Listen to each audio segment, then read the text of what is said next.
नमस्कार दोस्तों, हर संडे की तरह आज भी आपके सामने हाजिर हूँ और हर संडे की तरह आपको कुछ नया देने की मैं कोशिश करता हूँ। आज के दिन भी एक बड़ा ही सिंपल विषय में डील करने वाला हूँ। ऑफ कोर्स मैं अर्बन कोऑपरेटिव बैंकिंग के बारे में ही ज़्यादा बात करता हूँ क्योंकि वो मेरा डोमेन है, वहाँ पे मैं काम करता हूँ, तो ऑब्वियसली अच्छा लगता है सेक्टर के बारे में बोलने के लिए। आप तो जानते ही होंगे कि हर साल जब नया आता है तो ये एस्ट्रोलॉजर लोग जो है ना, इनकी बड़ी चल पड़ती है। They are in demand in the sense that come December and you will find that on YouTube there are hundreds of astrologers, either in English or in Hindi. They'll be talking about what is in store for you for 2022. That particular concept of forecasting the future highly impressed me for the simple reason, without knowing an individual, they are giving a forecast based on the sun sign or a moon sign. मैंने सोचा कि urban cooperative banks जो एक transitory phase से चल रही है, इनके बारे में 2022 साल कैसे होगा। तो कुछ मुद्दे मेरे दिमाग में चल रहे थे। I mean there was certain points which were going on in my mind, of course based on what has happened in 2021. Well, while talking on the subject as to how this 2022 will be for the urban cooperative banks, it was important and interesting to note that around December, Reserve Bank of India came out with the trends and analysis report and the financial stability report. These were published and available on website, so you can definitely go and read the entire report there. As far as financial stability report, as a urban cooperative banker, we need not bother much about it, for the simple reason we are a tiny dot in the entire sector. Having said that, the trends and analysis has got one chapter, that is development in cooperative banking. While reading this particular section about the cooperative banking, I was really happy and surprised, for the simple reason, for the first time several pages have been devoted to the urban cooperative banking sector, or rather cooperative banking sector. That particular chapter contains the input about the DCCBs and rural cooperatives, so on and so forth. Of course, that's not being our area, we'll ignore them. We'll restrict our discussions on the area which has been talked about, the urban cooperative banks. And then I would like to put across my views as to what is likely to impact or likely to affect the urban cooperative banking sector. I need not tell you what the report contains because anybody can read it. My point of interest is something different. I'm trying to pick up the couple of areas from that particular chapter and talk about the urban cooperative bankers and how Reserve Bank of India perceives the urban cooperative banking sector. Glaringly, let me tell you that in couple of my videos I had already stated that the Reserve Bank of India is insisting on the bigger cooperative banks to start the risk management and all that. And then why it occurred to me is that the question, there was one question which occurred to me was this, that who is the risk manager of this country? Have you given a thought? The risk manager, of course, is the Reserve Bank of India. And since they are the risk managers for the country or for the banking that exists or for the economy, sometimes they have to take harsh decisions in the interest of the sector. They don't want damages to the economy. They don't want that wrong things to happen. And therefore, this particular chapter about urban cooperative banking sector 2020 to 2021 is about the performance of the regulator as to how they have controlled and tightened the Reserve Bank of the urban cooperative banks, and how the performance has improved. Yes, indeed, it has improved. But then in the year to come, that is 2022, things are going to be little stricter as well, and you need to brace it up. I'll be referring to the report that has been available on the website. Would like to put a glimpse, say maybe of 8-10 minutes on the areas and how you should interpret that. The opening talk for the first time refers to the DICC coverage that has been granted. We all know that. Let's not waste of time on that.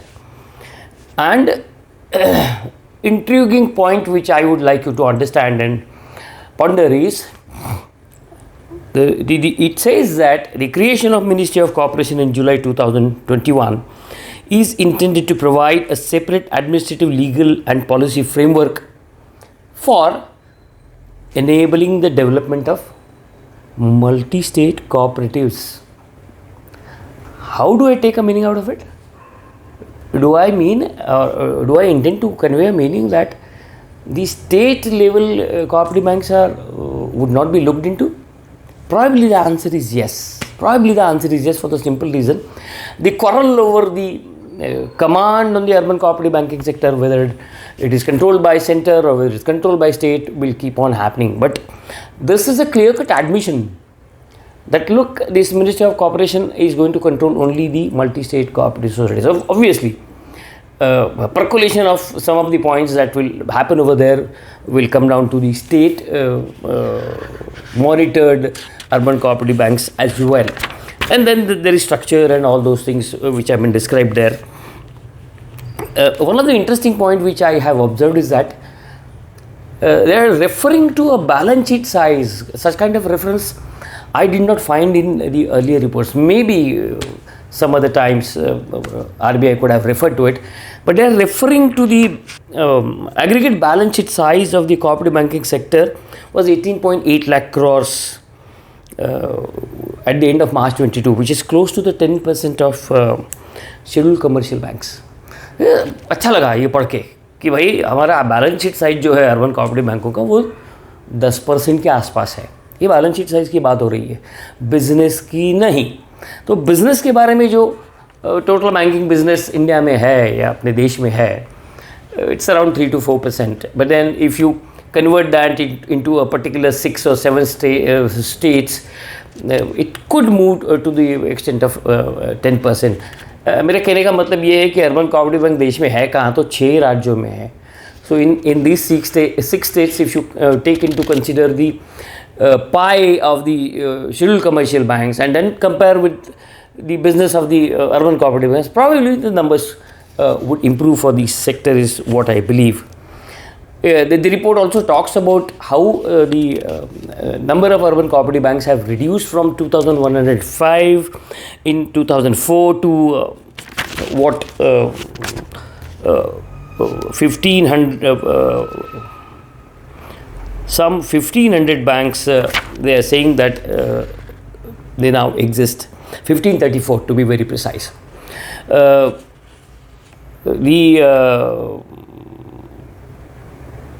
The report also states that from 2004-2005 onwards, the merger till March 2021 was of 136 banks, and roughly around 44 banks license were, urban cooperative banks license were cancelled since 2015-16. This you will find in the report. I mean, I need not explain because it is a plain vanilla.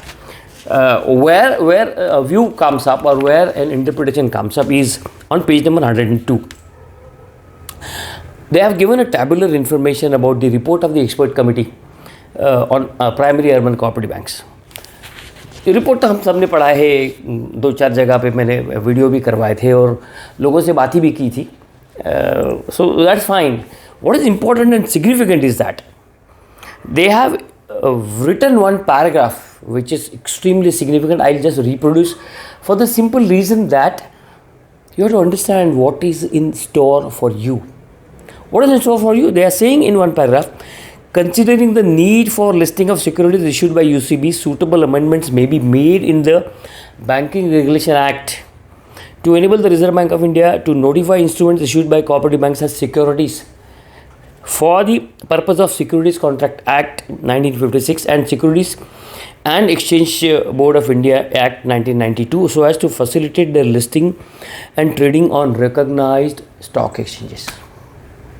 You are getting a clue on the sections which were amended under the Banking Regulation Act amendment, where the 56 was virtually diluted, eliminated, and the capital instruments, there was a separate section where with Reserve Bank of India's permission it was possible for the banks to issue capital. But now here is the first admission that probably urban cooperative banks will have a window where the shares could be listed.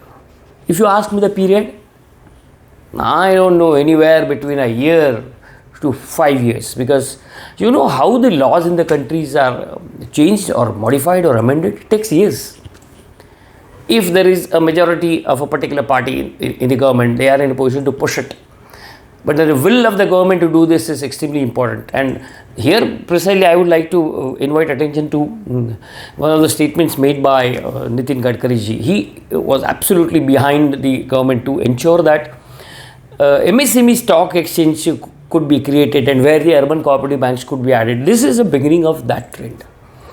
And secondly, Tier 3 and Tier 4 bank जो नया expert committee में जो recommendation है Tier 1, 2, 3, 4 जिसमें sizes दिए गए हैं, उसमें Tier 3 बैंक कौन सा है जिसका डिपॉजिट 1000 से 10,000 करोड़ है, और Tier 4 कौन सा है जिसका डिपॉजिट बेस 10,000 करोड़ के ऊपर है. उनको रिजर्व बैंक ये कह रहा है कि वो शेयर्स प्रीमियम पे इशू कर सकते हैं. This is interesting, highly interesting. You should B bracing it up to meet these challenges. There is one more admission, of course, that has come in the expert committee report also. The supervisory action framework के जो triggers हैं वो 3 थे, उन्होंने वो 2 करवा दिए हैं. Net NPA और CRAR would be the 2 triggers based on which they will work. One of the most important thing that they are referring to is this, that they want consolidation in the sector. Compulsory, voluntary, you call it by any name. So I visualize a spate of mergers. The paragraph says that the remedial action for weak UCBs, the Reserve Bank should nudge them towards voluntary merger. This is a paragraph from the expert committee report. It should nudge them for the merger, and if they are not listening, merge them mandatorily. Remember, with the BR Act under modification or having been amended, the role of state registrar is virtually nullified. There was a section, probably 110 or 116 in the Maharashtra State Cooperative Act, by virtue of which the registrar or the commissioner of corporation used to issue the merger orders under that particular section. With the amendments, I personally believe that that position is probably ruled out. Of course, the legal luminaries would like to throw a light on that. और सबसे अच्छी भी और बुरी भी खबर जो इस रिपोर्ट में मुझे दिख रही है वो ये है, जो मैंने पिछले भी 1-2 वीडियो में बताई थी. इसमें वो स्पष्ट हो गई है कि भाई हम लोग आपको नया लाइसेंस देंगे, चालू करेंगे, ब्रांच के लिए हो या नए बैंक के लिए हो, लेकिन कब? जब अम्ब्रेला ऑर्गेनाइजेशन फॉर्म होगा और उसके आप मेंबर बन जाओगे, उसके बाद. इसका भी जिक्र मैंने किया था. I had already referred that unless the umbrella organisation is formed, the licensing will not be opened up. as far as the umbrella organization is concerned, NAFCB is taking its step. NAFCB has recently contributed to the formation of the national cooperative policy. So that is one part of the story where NAFCB is doing well. But there is another area where NAFCB needs to push is that Reserve Bank of India expects that there will be a minimum capital of 300 crores. Why this minimum capital of 300 crores is another video. I mean, we will be able to talk about that in some such other manner. But they need 300 crores where the cooperative banks in the country will contribute to the extent of what some 1% of there asset और something some such kind of thing is there. इसका मतलब ये है कि आपका अगर asset base 100 crore का है तो आप शायद 10 लाख रुपए उनके इक्विटी में इन्वेस्ट कर सकते हो। इशू कहाँ पे आ रहा है? मेरा मानना है ऐसा, मैं अगर इक्विटी में इन्वेस्ट करता हूँ मुझे तो बैन है, तो RBI has to allow me. और अर्बन अम्ब्रेला ऑर्गेनाइजेशन जो चालू होने वाला है, it is for the support of the entire sector. Fine, fantastic. Investing in that UO by the urban cooperative banks is a welcome step. They should do it because it will open vistas of new opportunities for them. At the same time, the NAFCB needs to push as far as the umbrella organization is concerned, granting some relief from the master directions on investments once an urban cooperative bank gives money for the equity of umbrella organization. ये मैं क्यों कह रहा हूँ कि उसके classification का सवाल आएगा और उसके मार्क टू मार्केट का सवाल आएगा। अम्ब्रेला ऑर्गेनाइजेशन पहले ही साल, दूसरे ही साल डिविडेंड देना तो चालू नहीं कर सकता है, because they will have to ensure that the sick and big banks are given proper support. Having said that, इसका मतलब ये है कि मुझे अगर डिविडेंड नहीं मिलता है, ये अम्ब्रेला ऑर्गेनाइजेशन का जो कैपिटल मैं अगर देने वाला हूँ उसके ऊपर अगर मुझे डिविडेंड नहीं मिलता है, तो current direction says that you to classify that investment as NPA। With this sword dangling on my neck, I'll be shy of investing. So, to me, while referring to this umbrella organization, it is necessary that the NAFCB should take it up with Reserve Bank of India at the earliest, so that the umbrella organization will start operating and the banks will have the opportunity to expand. And then there are several good comments which have been made where the profitability has been improved. Several arguments they have made. Credit offtake बढ़ाने ये 2021 में, लेकिन deposit थोड़े बढ़ गए हैं, marginally बढ़ गए हैं। मैं उसमें जाना नहीं चाहता हूँ, लेकिन एक रिपोर्ट में पेज नंबर 106 पे एक बढ़िया ऑब्जर्वेशन है। वो ऑब्जर्वेशन ये है रिजर्व बैंक का कि भाई ये जो अर्बन कोऑपरेटिव बैंक्स हैं, इनका जो SLR का इन्वेस्टमेंट ये लोग GSEC में रखते थे वो कम हो गया है, वो माइग्रेट हो गए हैं स्टेट गवर्नमेंट पे। वजह एक ही है, यील्ड। स्टेट गवर्नमेंट की सिक्योरिटी पे यील्ड या कूपन जो है वो अच्छा होता है, सेंट्रल गवर्नमेंट में नहीं होता है। डिफिशिएंसी क्या है? इट्स ट्रेडेबिलिटी। और अर्बन कोऑपरेटिव बैंक्स, इनका जो कहना है कि सेंट्रल गवर्नमेंट में जो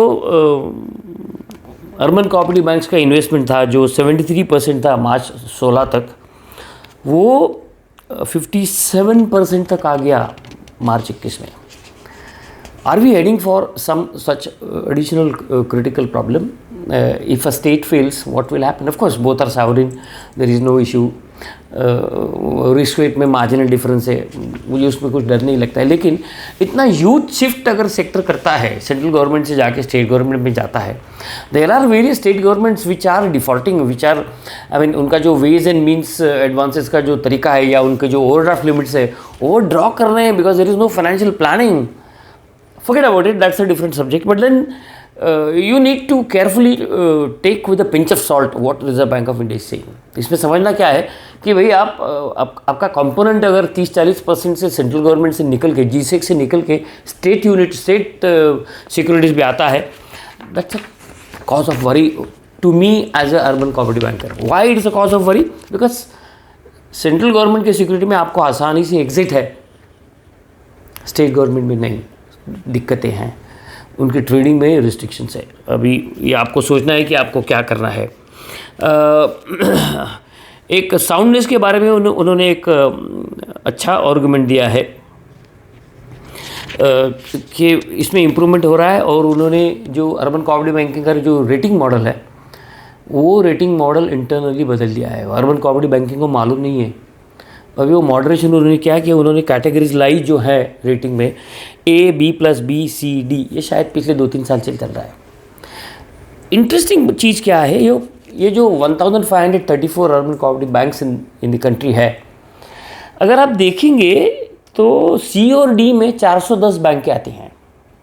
इसका मतलब क्या हो गया कि 1534 में से 410 थोड़ी थकी हुई बैंक है, the banks which are facing serious difficulties. A, B+B इसमें 1124 बैंक है।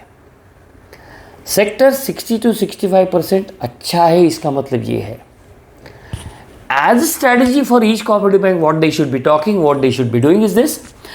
सी वाले बंदे को सोचना चाहिए कि मैं बी में आ जाऊँ, बी को सोचना चाहिए कि मैं बी प्लस में आ जाऊँ, बी प्लस को सोचना चाहिए कि मैं ए में आ जाऊँ। मैंने एक 4 महीने पहले वीडियो बनाया था कि आपको आरबीआई का इंस्पेक्शन किस तरह से हैंडल करना है। उसमें बहुत सारी टिप्स मैंने शेयर की थी कि आपको रेटिंग किस तरह से आप मेंटेन कर सकते हो, वो जाके आप वीडियो देख सकते हो। लेकिन मोटा मोटा जो है 25 to 30% is in C&D, and with the expert committee, let me tell you, at least 100 to 200 banks would be nudged either into merger or they would be shut, because if there is no scope for improvement, it's very difficult. सबसे बुरी चीज़ इसमें जो दिख रही है मुझे वो ये है कि अगर बैंक कोई सैफ में चली जाती है तो आपको अचरज होगा कि वो बैंक सैफ के जो कंडीशन है उसमें एक कंडीशन आ जाती है कि आपकी जो रेट ऑफ इंटरेस्ट है वो SBI से मैच करने पड़ते हैं। I have seen couple of banks getting such directions from reserve Bank of India. This is highly risky. अगर स्टेट बैंक की रेट आप इस सैफ में जाने के बाद अगर लगाते हो, बचना मुश्किल है। स्टेट बैंक की ताकत ही अलग है। तो सोचना क्या है, सैफ में नहीं जाना किसी भी हालत में। सैफ में आप गए, इसका मतलब आप धीरे धीरे ICU में जा रहे हो, and then you need a different dynamic strategies. मैं एक वीडियो ज़रूर बनाऊंगा कि सैफ में बैंक जाने के बाद किस तरह से स्ट्रैटेजीज बनानी चाहिए बाहर निकलने के लिए। तो of course I will help you the banks which are in SAF, how they should get out of it is something which I would be discussing in detail. Capital instruments के बारे में जो उन्होंने एक ड्राफ्ट सर्कल भेजा था उसके ऊपर कुछ उन्होंने लाया नहीं है, लेकिन मेरा ऐसा मानना है कि वो शायद FSWM के बारे में जो 10% का CRAR है, या फिर आपको लिंकिंग का लीवरेज अगर लेना है, शेयर लिंकिंग का लीवरेज अगर लेना है, तो कंसिस्टेंटली 3 साल 12% का जो CRAR मेंटेन करने का जो कंडीशन है वो शायद रिलैक्स हो जाएगा। वो हर बोर्ड शायद डिसाइड कर पाएगा। Of course unless the draft is approved by Reserve Bank of India, nothing is likely to happen there. लेकिन as far as CRAR is concerned, Reserve Bank of India is comfortable.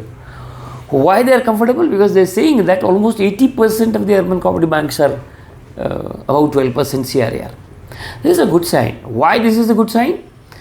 You are well capitalized to meet the unforeseen events, and therefore you should be comfortable in that particular area. As far as the NPA ratios are concerned, page number 109 पे उन्होंने ये कहा है कि 19-20 के comparison में 20-21 में NPA बढ़ गए हैं 10.6 से। वो पूरा सेक्टर के, मैं सिर्फ शेड्यूल बैंक नहीं बोल रहा हूँ, पूरे सेक्टर के NPA जो है 10.6 से 11.6 पे बढ़ गए हैं, लेकिन नेट NPA मेंटेन हुए 4.6 पे। Is a good sign. The urban cooperative banks as a sector has done well to control that net NPA. Of course, 4.6 is not a good number. You need to bring it down. Entire sector needs to bring it down to below 3% is what I believe. सबसे बढ़िया बात इस table में जो दिखती है वो ऐसी कि प्रोविजन कवरेज रेशियो जो है वो 59% से 63.7 लगभग 64% बढ़ गया है। That's a good sign in the sense that you need to take it up to 70% is what the ideal scenario could be. और रही बात रिटर्न ऑन एसेट की, नेगेटिव थे पिछले साल, इस बार पॉजिटिव में आ गए हैं। तो ये that is because of the operating profit improvement in the entire sector. Keep aside the Covid impact, this has happened. There is something which is a very comforting and soothing factor which I believe should give us a confidence to move ahead in a stronger way. And then priority sector के बारे में बहुत सारी urban cooperative banks चिल्ला रही थी, लेकिन reserve bank का कहना है कि जो मॉडिफिकेशन आए हैं प्रायोरिटी सेक्टर में उससे बहुत सारे बैंकों के टारगेट, प्रायोरिटी सेक्टर के टारगेट पूरे हो गए हैं। तो उनका ये मानना है कि PSL lending is also not a critical issue for the urban cooperative banks. Now this is a review, this is a report I believe is that of the regulator. Regulator ने किस तरह से सेक्टर को संभाला है या sector को किस तरह से गाइड किया है, इसके बारे में ये रिपोर्ट है। पढ़ो, कुछ 20-25 पन्ने हैं। अगर समय मिलता है तो पूरा सेक्टर, पूरा बैंकिंग इंडस्ट्री का रिपोर्ट पढ़ो, मज़ा आएगा। क्यों मज़ा आएगा? क्योंकि रिजर्व बैंक की जो ऑब्जर्वेशंस है ना, वो ऑब्जर्वेशंस बहुत सटीक निकलते हैं। कई बार आरबीआई भी गलती करती है। आज की एक खबर है, वो खबर ये है कि जनवरी 2021 में रिजर्व बैंक ने ये कहा था कि भाई ये जो कमर्शियल बैंक्स हैं, इनके ग्रॉस एनपीए जो है वो 13.5% तक जाएंगे सितंबर 21 तक। वैसा नहीं हुआ, वो 7% पे है। All commercial bank gross NPA 7%। तो हर चीज़ का फोरकास्ट, हर चीज़ का प्रोजेक्शन सही होगा ये कह नहीं सकते। जजमेंट गलत हो सकता है, क्योंकि रिजर्व बैंक को उस वक्त लग रहा था सेकंड वेव जो निकल रहा है, ये सेकंड वेव जल्दी ख़त्म नहीं होगा। और आजकल तो थर्ड वेव जो चल रहा है उसमें भी मुझे खुद को ये लगता है कि अभी जो पॉलिसी रिव्यू आने वाला है जनवरी-फरवरी में, जो अपवर्ड इंटरेस्ट मूवमेंट होने वाले थे वो शायद थोड़े डिले होंगे, क्योंकि गवर्नमेंट्स कुछ भी करने दो, इकोनॉमिक इम्पैक्ट तो आता है। कोई भी रिस्ट्रिक्शन लाओ, उसका डायरेक्ट या इनडायरेक्ट इम्पैक्ट तो आता ही है। तो ये हुई ट्रेंड्स रिपोर्ट की अपने सेक्टर के बारे में। मुझे जो लगता है, मुझे जो दिख रहा है वो मैंने आपको कहा। आपको 2022 में और कुछ चीज़ें हैं जो ध्यान में रखनी है, उसके बारे में मैं कुछ आपसे बात करूँगा कि भाई जो कोविड का जो पीरियड था वो चला गया, ये ओमिक्रॉन जो आया है ज़्यादा टिकेगा नहीं, तो आपको ज़्यादा टेंशन लेने की ज़रूरत नहीं है। फ्यूचर काफ़ी ब्राइट है, लेकिन आपको कदम संभाल के डालना है। पिच अच्छी नहीं है, पिच जो बॉल जो आ रहे हैं वो आप ठीक से बैटिंग नहीं कर रहे हो, बैटिंग नहीं कर पा रहे हो। अब जब पिच ख़राब है तो सिंपल स्ट्रैटेजी क्या होती है, वो यही है कि आप चौके छक्के न लगाए, आप प्लेड करें, आप टिके रहो विकेट पे। पिच अगर डेड है तो चौके छक्के लगाओ, अगर नहीं है तो टिके रहो, stay put. So don't do any adventurous thing, anything which is where you want to grow at 10%, 12%, 15%. I'm not talking this to the bigger banks, because bigger banks have a strategy, bigger banks have a technology. They are in a position to do that. But smaller urban cooperative, जो banks छोटी हैं, उन्हें unwanted, unwarranted business adventurism जो है control करना है। आपका business model तो अभी रिजर्व बैंक ने पहले ही शिफ्ट कर दिया है। It has already been migrated. You are going to focus on the concentration risk circular, because you have to comply that by March 24. You got 2 years. Ensure that your trajectory of credit growth, थोड़ा गला बैठ गया इसलिए आवाज़ थोड़ा ख़राब आएगा, लेकिन I hope you can understand what I am trying to tell you. तो वो कंप्लाई करो, कंसंट्रेशन लिस्ट की स्ट्रेटजी बनाओ। तुम्हारा पोर्टफोलियो 50% पे कैसे आएगा ये देखो।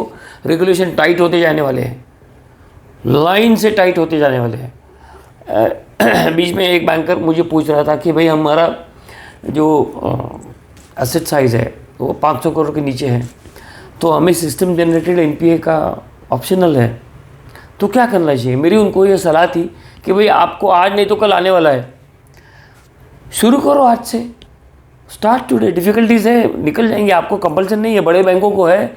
आप अगर सिस्टम पे एनपीए नहीं करते हो पेनलाइज हो जाओगे। तो ये जो छोटी छोटी चीज़ें आई हैं ये आपको सुननी है। ये पूरे रिपोर्ट में, ये जो ट्रेंड्स का रिपोर्ट जो आया है, इसमें BR एक्ट का इम्प्लीमेंटेशन कैसे होगा इसके बारे में कुछ कहा नहीं गया है। This is a critical thing. एक मिनट होल्ड करो, मैं सिर्फ थोड़ा पानी पी लेता हूँ।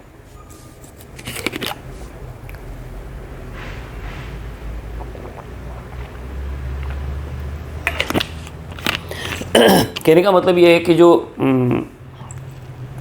BR एक्ट अमेंडमेंट के बारे में एक्सपर्ट कमेटी ने जो कहा कि आप सेक्टर को समझ लो, सेक्टर को इन्वॉल्व करो। NAFCP ने बीच में भी एक लेटर दिया था कि भाई आप हमसे पूछो कि आप कैसे इम्प्लीमेंट करोगे। रिजर्व बैंक पूछेगी, लेकिन वो वही करेंगे जो उन्हें ठीक लगता है। तो 2-3 चीज़ें मुझे लगती है कि BR एक्ट का इम्प्लीमेंटेशन अभी जिस तरह से होना चाहिए उस तरह से हो नहीं रहा है। They are taking their own time because they are the implementing agency. अगर किसी एरिया में रिजर्व बैंक ने अभी कुछ इंस्ट्रक्शन दी नहीं है BR एक्ट के बारे में, तो you have to continue with whatever that is happening, is what I believe. But ignorance of law is not an excuse. BR act अगर सितंबर 20 में पास हो गया है, you have to follow. BR act is superior then state cooperative law. इतनी सी चीज़ ध्यान में रखो. आप कहीं BR एक्ट के वायोलेशन में नहीं जा रहे हो, इसका सोचो, क्योंकि जाओगे तो you may not have better defence to defend your institution. Covid का ये जो तीसरा वेव चल रहा है या धीरे धीरे आया है, कुछ भी कहो, जो भी आप कहना चाहते हो, मुझे लगता है कि जैसे 2022 ज़्यादा ग्रोथ बैंक नहीं करेंगी, मे बी 4%, 5%, 6%. 2023 में भी we may not grow because that will be a consolidation phase. ये जो कंसोलिडेशन फेज आया है, ये शायद 2-3 साल चलेगा, barring few exceptionally super banks in the sector. Growth उसकी अभिलाषा ज़्यादा मत रखो. 2 चीज़ें देखो कि मैं FSWM नॉर्म पूरे करवा रहा हूँ, प्रॉफिट कर रहा हूँ, डिविडेंड दे रहा हूँ, कितना ये मत पूछो. अभी वो डिविडेंड देने की कितने की जब संभावना आती है, तो आपको यही सोचना है कि आपका एपेक्स रेट जो है डिपॉजिट का, उसके ऊपर आप 2 या 3% के ऊपर आप डिविडेंड दो. क्यों दो? क्योंकि shareholders are the stakeholders. They don't take DICC cover, and for the kind of risk that they take on you, you need to compensate little bit higher to them. That's the only logic. But then keep it minimum. Cost of capital has to be kept minimum. ये जो exchange वाली बात मैंने अभी शुरू में कही, वो आते आते 2-3 साल लग जाएंगे सर. अभी तुरंत आएगा ऐसा मुझे बिल्कुल नहीं लगता है. स्पेट ऑफ मर्जर आने की संभावना है, वो दिख भी रहा है. वो आपको दिख भी रहा है कि कई बैंक्स फ्रेंडली मर्जर के डिस्कशन में चल रहे हैं, क्योंकि ज़िंदगी आसान नहीं रही है. और बैंकिंग का रिस्क मैनेजर जो है, यानी कि रिजर्व बैंक ऑफ इंडिया है, वो रिस्क नहीं लेना चाहता. अरे भाई, वो अगर रिस्क नहीं लेना चाहता तो आप क्यों ले रहे हो? तो आपको ये सोचना है कि अगर आपके पास टैलेंट है, इंफ्रास्ट्रक्चर है, सब है, टिके रहो. नहीं तो seek for a friendly merger where under your depositors would be appropriately protected, your members would be appropriately protected. Don't play with fire is what this 2022 will tell. Expert committee के बारे में रिकमेंडेशन कब आएंगे पता नहीं, इंतज़ार करो. लगता है इस साल में थोड़े आ जाने चाहिए. एक नई चीज़ मुझे नज़र में आ रही है, कुछ अर्बन कॉर्पोरेटिव बैंक्स कर रही है, वो आपको भी सोचना चाहिए.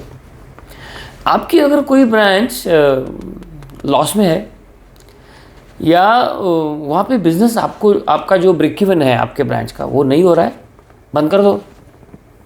मर्ज the branches. Merging of the branches will enable you to improve your bottom line.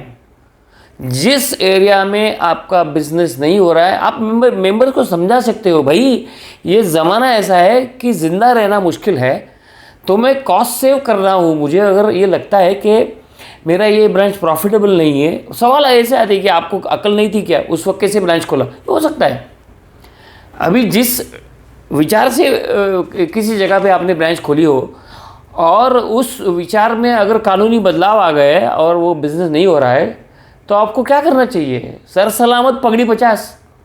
Shut the unviable branches, save cost, profitability improves automatically. You need not worry about that. And then risk based internal audit implement करो. तुम्हारी जो top management है उसको अलग तरीके से comfort आएगा. Risk based internal audit का जो इम्प्लीमेंटेशन रिजर्व बैंक ने कहा है ना, please do that. Why? Because that gives management a different kind of assurance कि भाई सब ठीक चल रहा है. जो ट्रांजैक्शनल ऑडिट करने का जो तरीका था, वो आपको मार्च 22 तक आपको risk based internal audit finish करना पड़ेगा. ऑफकोर्स उसमें कुछ साइज के ऊपर है, some smaller size, smaller banks may not be covered, but then if even the smaller banks think of risk based internal audit, it is a welcome step. They should think of that. Interest rate से earning करने का मज़ा चला गया है. Because of this third wave, probably the rate push towards higher end will be deferred for some period of time, maybe 3 or 4 months। अगर ये wave subside होती है तो थोड़ा जो सरप्लस लिक्विडिटी है वो रिजर्व बैंक सक करना चाहेगी, और इस वजह से क्या होगा कि इंटरेस्ट रेट बढ़ने के आसार है। इंटरेस्ट रेट बढ़ने के आसार है मतलब आपको अगर ट्रेजरी से आप अगर प्रॉफिट करते हो कम हो जाएगा, यील्ड बढ़ जाएंगी, मार्क टू मार्केट में आपको डिप्रेशन आ जाएगा। सीधी बात बोलता हूँ, सिंपल। मार्क टू मार्केट के लिए आप यार वो एएफएस और एचएफटी में कुछ रखो ही मत ना, सीधी बात वहीं पे है ना, एचटीएम में रख दो सब, सिंपल। अपने पास स्किल सेट नहीं है, अपने पास मार्केट समझने वाला बंदा नहीं है, रखो ही मत, सीधा काम। So that will insulate the bank to a great extent. Rate of interest are likely to move upwards now, or at least they will be stable at where they are today. They will go up in a later part of the year. फिनटेक्स जो है वो मुझे, मेरा खुद का ऐसा मानना है कि और 2-3 साल फिनटेक आपके ऊपर हावी होंगी, क्योंकि हम लोग जो रिलेशनशिप बैंकिंग करते हैं ना, ये फिनटेक हमको नहीं डरा सकते। फिनटेक ज़रूरी है क्योंकि तुम्हारा जो एग्जिस्टिंग कस्टमर है वो कहीं और जाना नहीं चाहिए, तो that is necessary. But then fintech आके तुमको खा जाएगा, ऐसा कुछ नहीं होगा। फिनटेक क्या करेगा? फिनटेक आपको सप्लाईज देगा, अलग अलग तरीके के प्रोडक्ट्स देगा, वो आपको इंट्रोड्यूस करना है और वो उसमें पैसे कमाएगा। आपको अच्छी ढंग से निगोशिएट करके वो करना है। टेक्नोलॉजी शिफ्ट बहुत बड़ी इसमें आ रही है। क्या टेक्नोलॉजी शिफ्ट आ रही है? सिंपल लॉजिक मैं आपको बोलता हूँ, ऐसा सीबीएस लो, ऐसा सॉफ्टवेयर लो जो रिजर्व बैंक के जो भी कंडीशन है वो इम्प्लीमेंट कर सके मैटरेंट्स। रिजर्व बैंक जब टाइटनिंग करना चालू कर देती है तो बहुत सारे रिस्ट्रिक्शन धीरे धीरे इंट्रोड्यूस करती है, और वो जब धीरे धीरे इंट्रोड्यूस करती है आप मैनुअली काम नहीं कर पाओगे। आपका सीबीएस सिस्टम आपको सपोर्ट करना बहुत ज़रूरी है। So that's technology shift you need to think and you need to adopt. Risk management practices आपको रिस्क मैनेजमेंट पॉलिसी से लेकर के, हालांकि अर्बन कोऑपरेटिव बैंक को सर्कुलर नहीं है, लेकिन बड़े बैंकों को रिजर्व बैंक अभी कॉर्नर कर लेगी कि आपका बैंक बड़ा है, आपको रिस्क मैनेजमेंट पॉलिसी। और जैसे आप जानते होंगे कि अगर आपका एसेट बेस 3000 करोड़ के ऊपर है, आपको चीफ रिस्क ऑफिसर अपॉइंट करना है, तो ये बड़े बैंकों की बात हो गई। लेकिन अगर आपका एसेट बेस 3000 करोड़ के नीचे भी है तो भी आपको सोचना है, सॉरी मैंने गलत बोल दिया, वो शायद 5000 करोड़ का है, वो 3000 करोड़ नहीं 5000 करोड़ है, उसके नीचे भी समझो है, तो आपको लेकिन शुरुआत आज करनी है। कल के लिए आज शुरुआत करो कि भाई मुझे अगर मैं चीफ रिस्क ऑफिसर अपॉइंट करता हूँ तो वो क्या क्या करेगा मेरे लिए, पॉलिसी बनाएगा, सिस्टम बनाएगा, इम्प्लीमेंट करेगा। बड़ा काम है, 2-3 साल का काम है, एक रात में होने वाला नहीं है, लेकिन आपको सोचना ज़रूरी है। और this is what the changes which I see likely to hit you. दूसरा मुझे एक लगता है कि कुछ कमर्शियल बैंकों की चीज़ें हमें इम्प्लीमेंट करनी ज़रूरी पड़ेगी, जैसे कि सीनियर सिटीजन्स को आप होम सर्विस का अगर आप सोच रहे हो तो वो देना चालू करो। सबसे बड़ा बदलाव जो आने वाला है वो आप जिस तरह से प्रॉफिट एंड लॉस अकाउंट और बैलेंस शीट बनाते हो, जो मार्च 22 में आपको तकलीफ देने वाला है। क्या तकलीफ देने वाला है? आपका जो स्टैट्यूटरी ऑडिटर है ना, वो जो आप कहते हो वो सुनता है, लेकिन अगर आप ये जो अभी जो 3 एपिसोड मैंने धनंजय जी के साथ किए, उसमें मैंने बहुत सारी उसकी चीज़ें एक्सप्लेन करने की कोशिश की, लेकिन that is one of the directives. अगर आप वो डायरेक्टिव्स को फॉलो नहीं करते हो, वायलेशन में लटक जाओगे, रेपुटेशन रिस्क आपका बहुत बढ़ जाएगा। तो वो सर्कुलर अच्छे ढंग से पढ़ो, अच्छे ढंग से पढ़ने के बाद उसको इम्प्लीमेंट करो मार्च 22 में। तो these are the changes for March 22 as well as for the March 23 which are extremely important for you to understand. There is huge shift in the digital products.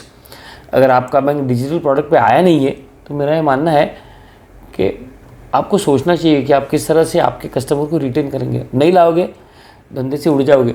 तो this is something which you need to understand and consider. And the greatest thing which I feel you should be doing is that migrating the level of your employees, infusing them with the latest trend, latest changes, latest technology, latest products, and doing a huge motivation to ensure that you remain afloat and then grow, survive, sustain, grow in a structured manner. That should be the mantra for 2023.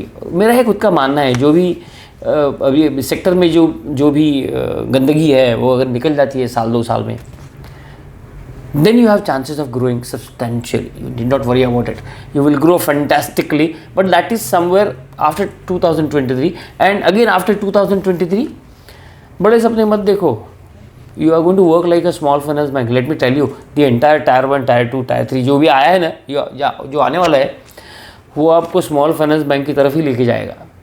तो आपको यही सोचना है कि जो आपका basic objective था 100 साल पहले कि मैं छोटे कस्टमर को सपोर्ट करूँगा, छोटा कस्टमर मेरा प्रॉफिटेबल कस्टमर होगा, ये वो जो भी है वो, you need to ensure that you remain loyal to the objectives of the corporation.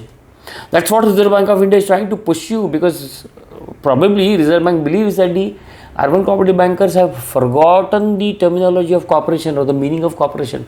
That's where they are trying to bring you back to the origin where it all started. मेरा खुद का ये मानना है कि 22 और 23 पॉजिटिवली देखो, go for course correction, circulars को समझो, इम्प्लीमेंट करो.